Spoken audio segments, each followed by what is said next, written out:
بسم اللہ الرحمن الرحیم الحمد للہ رب العالمین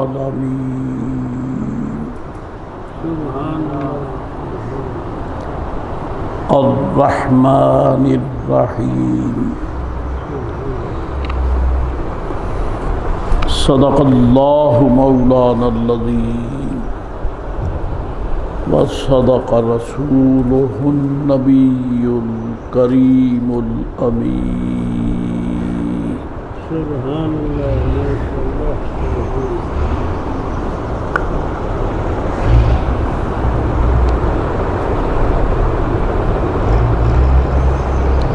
سب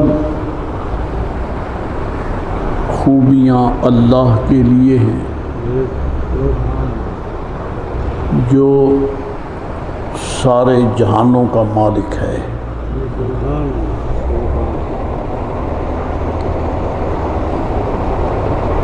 بہت مہربان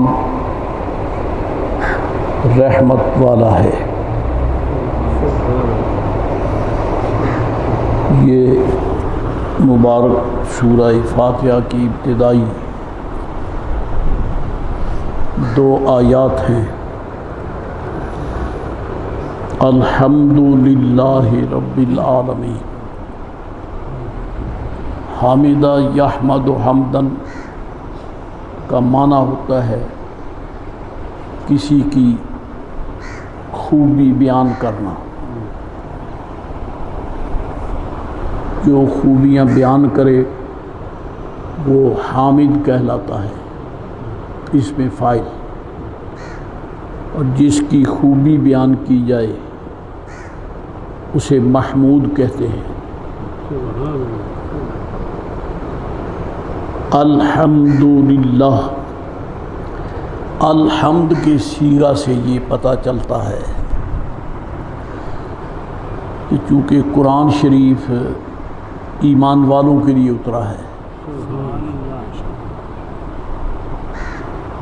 وَنُنَزِّلُ مِنَ الْقُرْآنِ مَا هُوَ شِفَاءٌ وَرَحْمَةٌ لِّلْمُؤْمِنِينَ۔ ایمان والوں کے لیے۔ کفار چونکہ اس سے برکات حاصل نہیں کر سکتے اور نہیں کرتے اس لیے کہ مانتے نہیں، لہذا قرآن شریف کفار کے لیے ہرگز رحمت اور شفا نہیں ہے۔ تو جب یہ صرف ایمان والوں کے لیے ہے تو اس سے یہ معلوم ہوتا ہے کہ جب یہ پہلی آیت بتاتی ہے کہ ساری خوبیاں اللہ کے لیے ہیں، اس سے یہ اشارہ لطیف ملتا ہے کہ ہر مسلمان کا فرض ہے کہ وہ حامد رب ہو، یعنی اللہ سبحانہ و تعالیٰ کی حمد و ثنا بیان کرنے والا ہو۔ جب بھی وہ زبان کھولے حمد باری تعالیٰ میں کھولے، اور ایسا لفظ استعمال ہرگز نہ کرے جو کہ ذات حق کی حمد کے شایع نہیں ہے۔ اس لیے یہاں ہر مسلمان کے لیے اللہ تعالیٰ نے اس کی ایمانی، روحانی، عرفانی، قرآنی یہ ڈیوٹی لگا دی ہے کہ مسلمان ہونے کے حوالے سے ہر مسلمان کو چاہیے کہ وہ رب ذوالجلال کی حمد و ثنا کرے۔ اگر نہیں کرتا تو اس نے اپنے ایمان کو پہچانا ہی نہیں، جانا ہی نہیں ہے، کیونکہ رب کریم جل مجدہ العظیم نے ایمان والوں کے لیے قرآن کریم موجب رحمت و شفا بنایا ہے۔ تو اب موجب رحمت ہونا، موجب شفا ہونا، یہ اس کی وہ خوبی ہے جس کو سمجھنا ہر مسلمان کے لیے ضروری ہے۔ اس سے اشارہ ملتا ہے کہ کسی مسلمان کو قرآن کریم کی تلاوت سے محروم نہیں ہونا چاہیے۔ اس کی وجہ یہ ہے کہ جب مرد مومن کا فرض ہے کہ وہ حمد پاک کرے تو کیسے کرے گا؟ ان ہوا الا ذکر للعالمین وما ہوا الا ذکر للعالمین انا نحن نزلنا الذکر۔ ایک روایت کے مطابق یہ ذکر اللہ تعالیٰ کی طرف سے قرآن کریم کا نام مبارک ہے۔ قرآن شریف ذکر ہے، تو جب یہ ذکر ہے تو مذکور کو سمجھنا لازم ہوگا، ورنہ ذکر کیسے ہوگا؟ ذکر کے لیے مذکور کی عظمت کو سمجھنا بہت ضروری ہے۔ نہیں سمجھے گا تو ذکر نہیں ہوگا، اگر ذکر نہیں ہوا تو قرآن شریف سے فائدہ نہیں ہوگا۔ اور یہ تو انتہائی افسوس کی بات ہوگی کہ پانی کا فائدہ سمجھتا ہے اور پیاس میں استعمال کرتا ہے، کھانے کا فائدہ سمجھتا ہے، بھوک میں استعمال کرتا ہے، سائے کا فائدہ سمجھتا ہے، لہذا ضرورت کے وقت وہ دھوپ کی تمازت سے بچنے کے لیے سائے کے نیچے بیٹھتا ہے۔ یہ ضروریات ہیں، ضروریات کے حوالے سے یہاں پڑھانے کی ضرورت نہیں ہے۔ انسان کی نیچر اور فطرت جو ہے وہ اس کو سمجھاتی ہے کہ ان چیزوں سے استفادہ کے بغیر تیرا چارہ ہی نہیں۔ اگر پانی پیاس لگتی اور پانی نہیں پیتا تو کہیے اس کا انجام موت ہے۔ یہی حال کھانے کا ہے، تو یہ طبیعت خود سکھاتی ہے۔ حضرات گرامی، عام چیزوں سے استفادہ یہ طبیعت سکھاتی ہے، لیکن قرآن کریم سے ذات حق کی معرفت جو ہے یہ اس وقت تک انسان کو مفید نہیں ہو سکتی جب تک کہ قرآن کریم کو پڑھے نہیں، سمجھے نہیں۔ تو یہ کیوں کر اس کے لیے درست ہوگا کہ اپنی فضول زبان سے یہ بک دے کہ میں قرآن شریف پڑھا ہوا نہیں پڑھا ہوا، تو اس کا مطلب یہ ہے تو قرآن شریف کو مانتا ہی نہیں ہے۔ اگر نہیں مانتا تو الحمدللہ رب العالمین کا کیا مقصد ہوا؟ تجھے اس سے استفادہ کا کوئی علم ہی نہیں ہے۔ اس لیے محترم، ہر مسلمان کا فرض ہے کہ وہ قرآن پاک کی تلاوت کرے، کیونکہ قرآن شریف اول سے آخر تک حمد باری تعالیٰ ہے، حمد باری تعالیٰ ہے۔ یہی وجہ ہے کہ مسلمان کو رب تعالیٰ کی وہ حمد بیان کرنی چاہیے جو قرآن کریم نے بیان کی ہے۔ اس کو رحمان کہیں، اس کو رحیم کہیں، اس کو کریم کہیں، اس کو علیم کہیں، اس کو خبیر کہیں، اس کو سمیع کہیں، اس کو بصیر کہیں، اس کو قدیر کہیں، اس کو مقتدر کہیں۔ تو یہ صفات جلیلہ قرآن شریف نے بیان کی ہیں، لہذا ان کو چھوڑ کر اگر کوئی شخص رب کریم کی ذات پر ایسا لفظ اور اسم استعمال کرے جو قرآن شریف کا مفاد نہیں ہے تو یہ حمد باری تعالیٰ نہیں ہے، حمد باری تعالیٰ نہیں ہے۔ حمد کے لیے وہی لفظ بولا جائے گا جو قرآن کریم نے الحمدللہ رب العالمین نبی رحمت علیہ السلام کے توسط سے ہمیں عطا فرمایا۔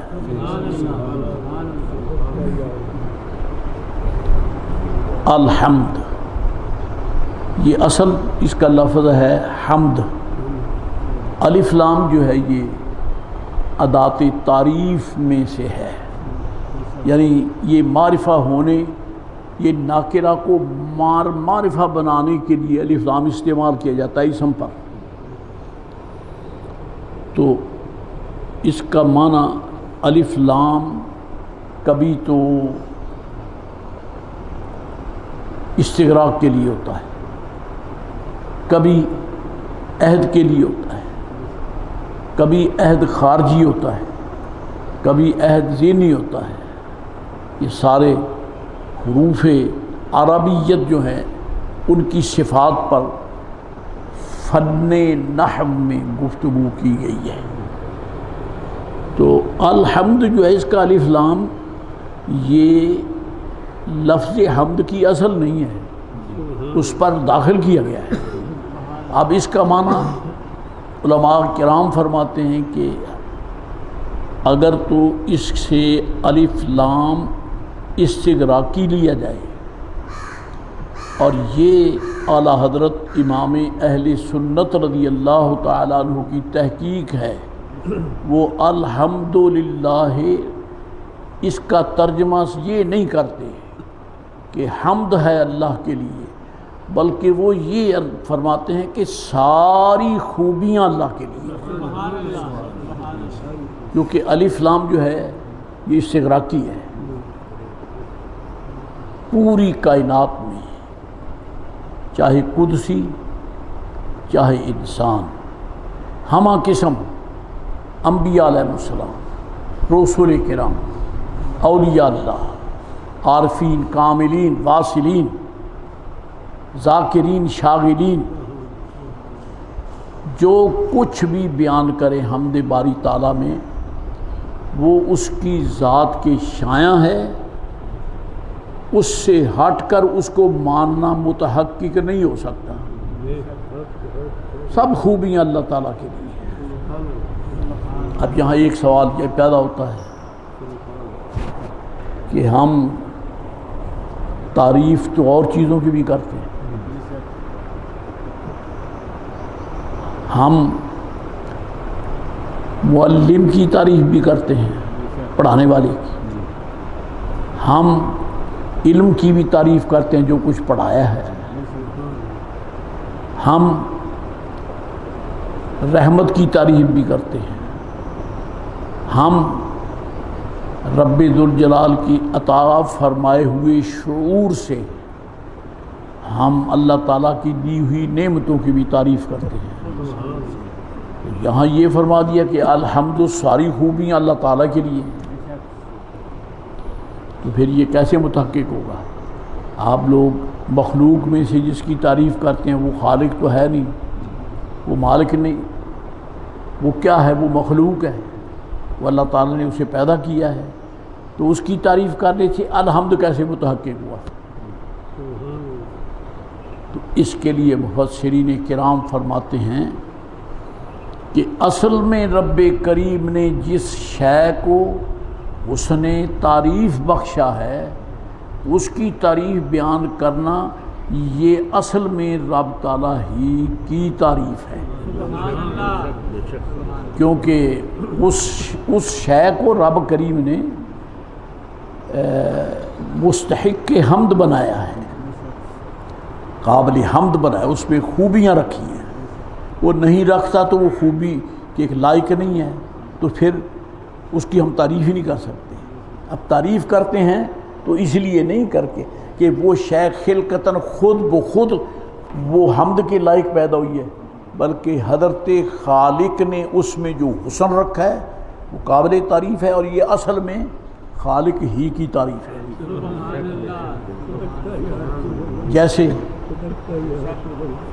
جیسے آپ عمارت کی تعریف کرتے ہیں، اس کا نقشہ بھی اچھا ہے، اس کا میٹیریل بھی اچھا ہے، اور اس کے لوازمات تعمیر بھی خوب ہیں، تو اصل میں یہ آپ اینٹوں کی تعریف نہیں کر رہے ہیں یا سیمنٹ کی تعریف نہیں کر رہے ہیں، آپ معمار کی تعریف کر رہے ہیں، کیونکہ اس نے سلیقے سے اسے جوڑا ہے.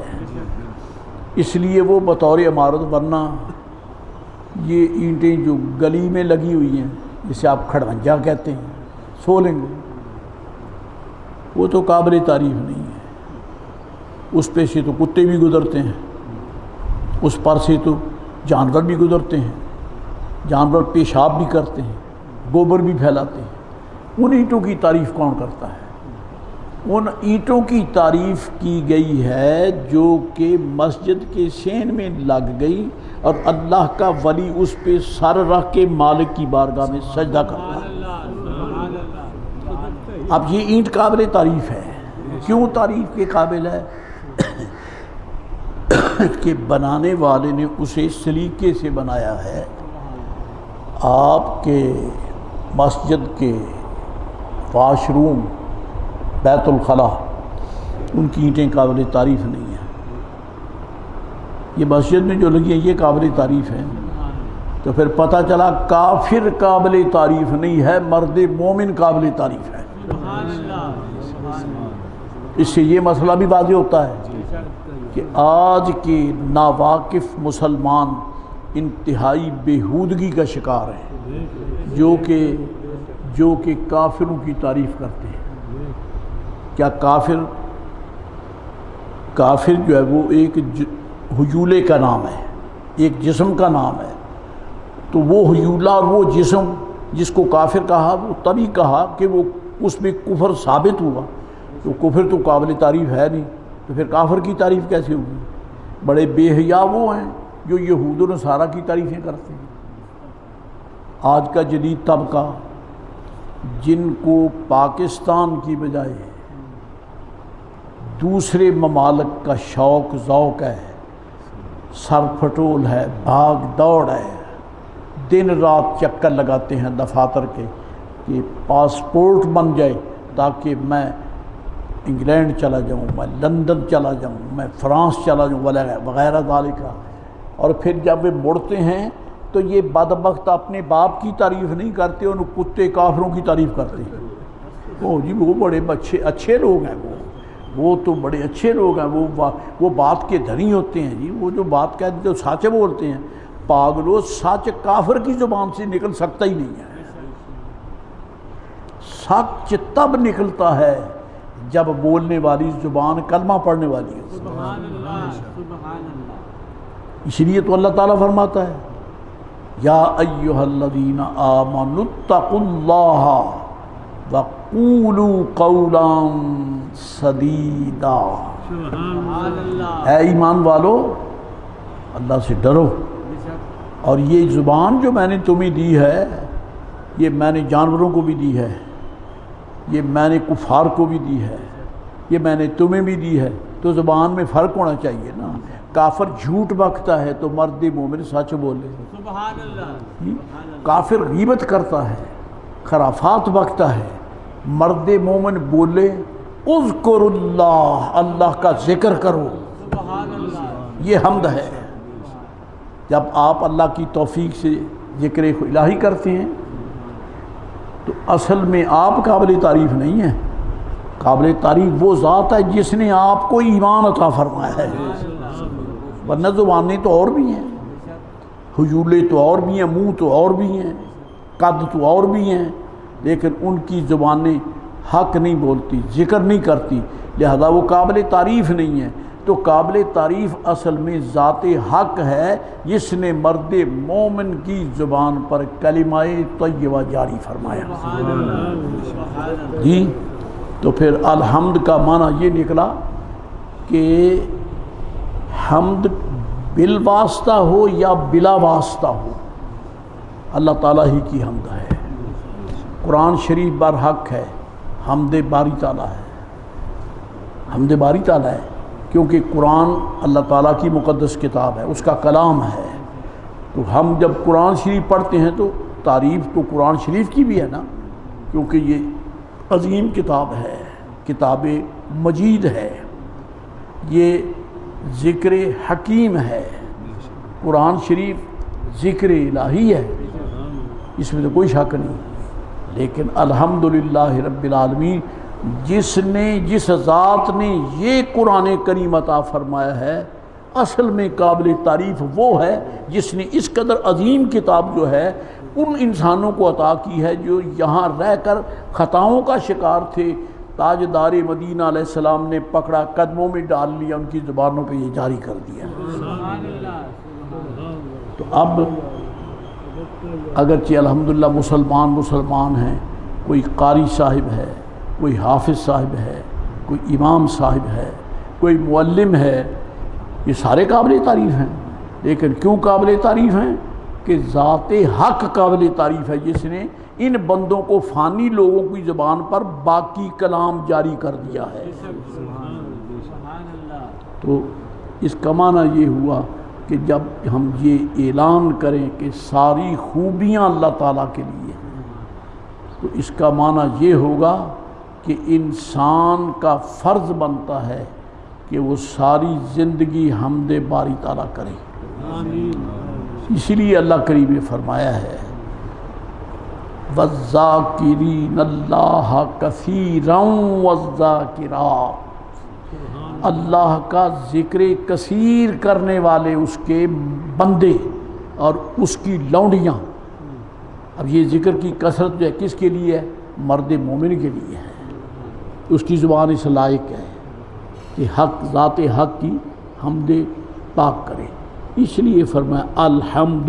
امام اہل سنت نے یہی ترجمہ اختیار فرمایا ہے، الف لام استغراقی لیا ہے کہ ساری خوبیاں اللہ کے لیے ہیں.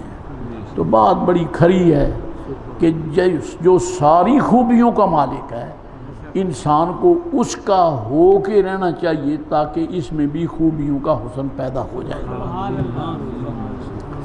چنانچہ قرآن شریف میں دو موضوع ہیں، کسی کی تعریف ہے اور کسی کی مذمت ہے. کسی کی مذمت ہے. شروع میں رب کریم نے کافروں کی مذمت نہیں کی ہے، ایمان والوں کی تعریف کی ہے. کیسے؟ ذالک الکتاب لا ریب فیہ ھدی للمتقین الذین یؤمنون بالغیب ویقیمون الصلاۃ ومما رزقناہم ينفقون والذین یؤمنون بما انزل الیک وما انزل من قبلک وبالآخرۃ ھم یوقنون اولئک علی ھدی من ربہم واولئک ھم المفلحون. یہ تعریف ہی تعریف ہے. خدا ہو کے بندوں کی تعریف فرماتا ہے.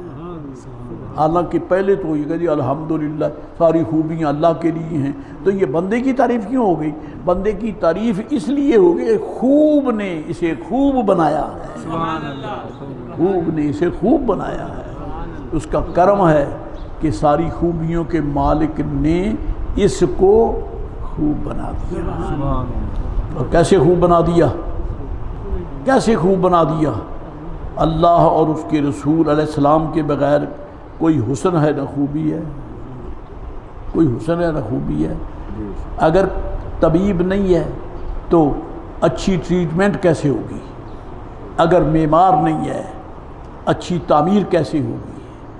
اگر کوئی بہترین انجینئر نہیں ہے تو بہترین کارخانہ کیسے ہوگا؟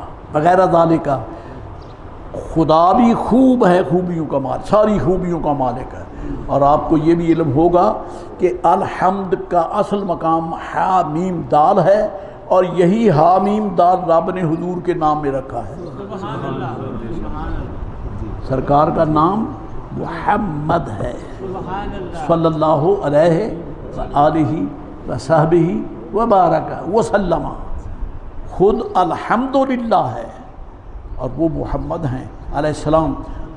آپ میں بھی حامیم دال کے جلوے ہیں، اور اس کے کرم سے یہی جلوے حضور علیہ السلام کے حسن میں ہیں، تاکہ دنیا کو پتہ چل رہا ہے کہ لا تعین میں تو میں قابل حمد ہوں، لیکن لا تعین تک تمہاری رسائی نہیں ہے.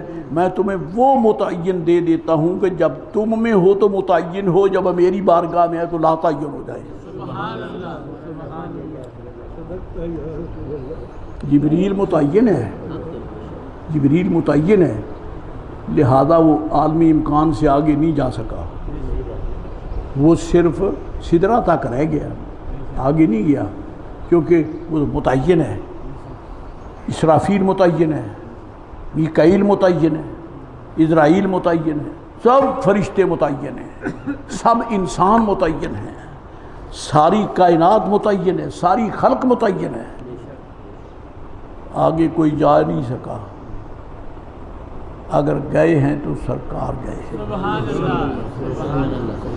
اور لے جانے والا لے گیا ہے، تاکہ دنیا کو پتہ چل جائے کہ جب تک اس متعین ذات کو لا تعین کے عرفان کے لیے مانو گے نہیں، تمہیں لا تعین کا پتہ نہیں چلے گا، اور جب یہ فرما دیں تو مان لو اگرچہ تم متعین ہو، لیکن اس کے باوجود لا تعین کی معرفت کا سبق مل گیا تمہیں۔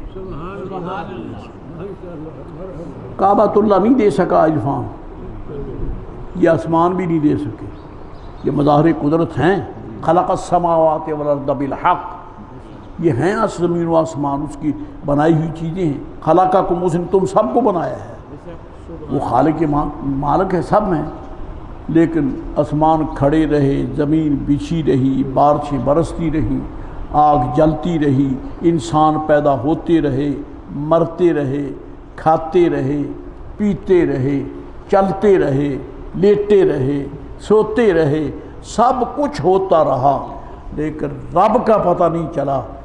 سرکار آتے گئے، رب کریم کی معرفت کے دروازے کھلتے گئے،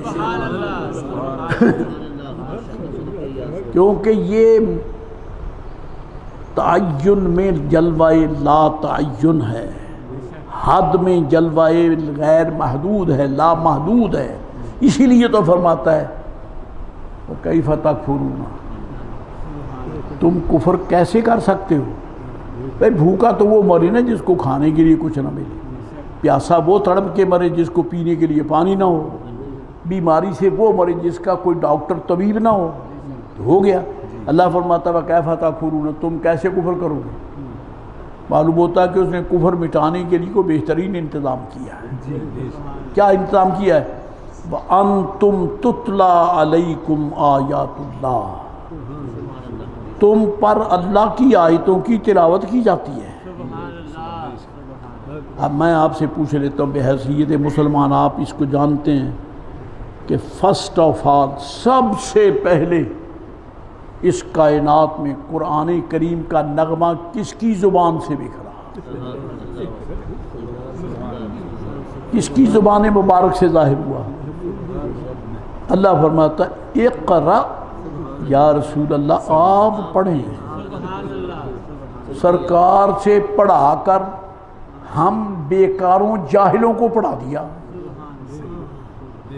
جبریل سے نہیں فرمایا، اس کو تو پیغام دے کر بھیجا، قاصد بھیجا، پڑھانے والے سرکار ہیں۔ جبریل امین پہ کروڑوں سلام، وہ ہمارے استاد نہیں ہیں، استاد حضور ہیں، استاد حضور ہیں۔ تو رب کریم جل مجد العظیم نے فرمایا وَأَنْتُمْ تُتْلَى عَلَيْكُمْ آیات اللہ، تم کیسے کفر کر سکتے ہو؟ بارش برس رہی ہے تو خشکی کیسے؟ بارش برس رہی ہے تو گرم لو کیسے ہے؟ بارش برس رہی ہے تو پھر لو کے تھپیڑے تو نہیں ہوں گے، کیونکہ بارش ہو رہی ہے تو ٹھنڈک ہی ہوگی نا۔ اللہ اکبر۔ اللہ فرماتا تم کیسے کفر کرو گے؟ تمہارے اندر تو یہ قرآن مجید موجود ہے۔ تتلا علیکم آیات اللہ، تمہیں اللہ کی آیتیں پڑھی جاتی ہیں، اور پڑھنے والا جبریل نہیں ہے، محمد عربی ہے، صلوات اللہ تعالیٰ وسلامہ علیہ۔ حضور پڑھانے پر، حضور پڑھتے بھی ہیں، پڑھاتے بھی ہیں۔ اور پھر آگے کیا فرمایا؟ تتلا علیکم آیات اللہ، تم میں اللہ کی آیتیں پڑھی جاتی ہیں، وفیکم رسولہ، اور تم میں اس کا رسول جلوہ گر ہے۔ پردہ ہی اٹھ گیا۔ فرمایا میں نے یہ انتظام تمہارے لیے کیا ہے، عرش بھی ان کے شایان نشان نہیں ہے، لیکن میں نے زمین پر جلوہ گر کر کے تمہیں ہدایت کے سمندر عطا فرما دیے، اس لیے تم نے اپنی تحقیق سے نہیں مانا، تم نے مصطفیٰ کریم کے پڑھنے سے مانا ہے، اور جب تم میں قرآن بھی ہے، قرآن والا بھی ہے، پھر تم کفر کیسے کرو گے؟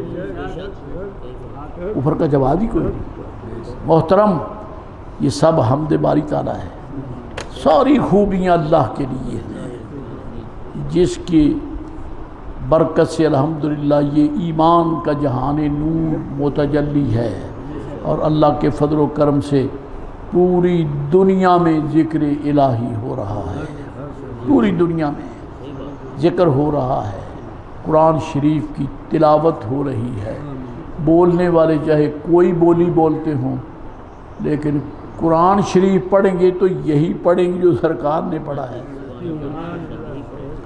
چاہے وہ زنگی ہوں، چاہے وہ پنجابی ہوں، چاہے وہ انگریزی بولنے والے ہوں، چاہے وہ فارسی بولنے والے ہوں، کوئی بھی ہوں، اس وقت تک قرآن شریف نہیں پڑھ سکتے جب تک کہ وہ لفظ نہ بولے جو حضور نے عطا فرمائے، اور اس رب کا، اللہ کا ہو، اس کی حمد کیسے ادا کی جا سکے، شکر کیسے ادا کیے جا سکے، جس نے الحمدللہ رب العالمین ہمیں یہ عظیم نعمت قرآن کریم عطا فرمائی۔ یہ گفتگو ہو رہی ہے الحمد کے الف لام کے استغراقی ہونے کے حوالے سے۔ دوسرا الف لام جو ہے یہ عہدی ہے، اور عہدی سے مراد یہ ہے کہ اس سے مراد الحمد سے مراد ہر حمد نہیں ہے، ورنہ یہ سکھ ہندو کوئی رام کہتا ہے تو کوئی بھگوان کہتا ہے، تو کوئی اہرمن کہتا ہے، تو کیا کہتا ہے؟ یہ ذات حق کی حمد ہے ہی نہیں۔ کیوں؟ یہ بے وقوف تمہاری بولی ہے، رب کی حمد میں وہ بولو جو رسول اللہ نے بولی ہے، وہ بولی پھر حمد باری تعالیٰ ہوگی، یا اس کا ترجمہ صحیح کرو، لفظ وہ ہو، ترجمہ ان کے مطابق ہو، یہ حمد باری تعالیٰ ہے، اس کے بغیر نہیں ہے جی۔ تو یہ اسے کہتے ہیں ہم الف لام عہدی، یعنی ہر بیان کرنا جو اس کی خوبی کے شایع نہیں ہے، اللہ تعالیٰ کا ذکر وہ کرو جو رسول کریم نبی رحمت علیہ الصلوۃ والسلام نے عطا فرمایا ہے۔ اس حمد سے مراد پھر وہ ہوگی جو حضور کی زبان سے نکلتی ہے، جو سرکار عطا فرماتے ہیں، جو نبی رحمت علیہ الصلوۃ والسلام اپنی زبان مبارک سے بیان فرماتے ہیں۔ تو اللہ فرماتا ہے میری حمد وہ کرو جو میرے محبوب پاک نے کی ہے، ان کے بغیر میری حمد تم نہیں کر سکتے، تم تو جاہل ہو، جب پیدا ہوئے نہ تمہیں شعور ہے، نہ ادراک ہے، نہ احساس ہے، تم تو بالکل اذکار رفتہ ہو۔ ایک اللہ اکبر، اللہ اکبر، کہاں بشر حافی قاری، کہاں معاذ ابن جبل قاری، کہاں ابن مسعود قاری، کہاں عبداللہ زید ابن ثابت قاری، کہاں ابو بکر صدیق قاری، کہاں عشرہ مبشرہ قاری، کہاں صحابہ کرام قاری۔ یہ کیسے بنے؟ انہوں نے وہ لفظ پڑھے جو حضور کی زبان نے عطا کی۔ اب یہ ذاکر بھی ہیں، شاغل بھی ہیں، حامد بھی ہیں۔ اللہ فرماتا ہے الحمد، اس سے یہ پتہ چلا کہ ساری خوبیاں میرے لیے ہیں، یا خوبی وہ ہے اللہ تعالیٰ کے لیے جو اس کی مراد ہے، اور اس کی مراد یہ ہے کہ اس کی شان میں وہ خوبی بیان کرو جو نبی رحمت صلی اللہ علیہ وسلم نے اپنی زبان مبارک سے عطا فرمائی۔ پتہ چلا نہ نماز ہے، نہ روزہ ہے، نہ ذکر ہے، نہ فکر ہے، کوئی شے نہیں ہے، سب حضور کی متابعت میں ہوگا۔ تو فاتبعونی کی تعمیل ہوگی تو پھر اللہ تعالیٰ محبت عطا فرمائے گا۔ اس سے پتہ چلتا ہے کہ حضور کے دامان کرم کے بغیر ہمارے پلے کچھ نہیں، انہی کا کرم ہے جو کچھ ملتا ہے۔ لا و رب العرش، جس کو جو ملا ان سے ملا، بڑھتی ہے کونین میں نعمت رسول اللہ کی۔ وآخر دعوانا ان الحمد للہ رب العالمین وما علینا الا البلاغ۔ اللہم صل